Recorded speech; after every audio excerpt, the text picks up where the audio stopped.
Meaning of filo pastry. Filo pastry.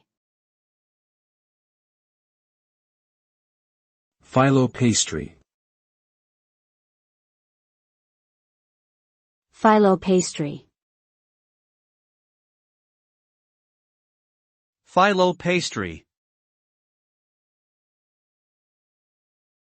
Filo pastry, also known as filo pastry, is a type of dough used in many Mediterranean and Middle Eastern dishes.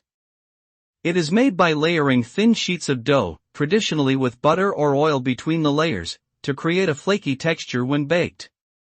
The dough itself is very thin and delicate, which makes it tricky to work with but results in a light and crispy pastry. It is commonly used in dishes such as baklava, spanakopita, and samosas, and can be filled with sweet or savory ingredients.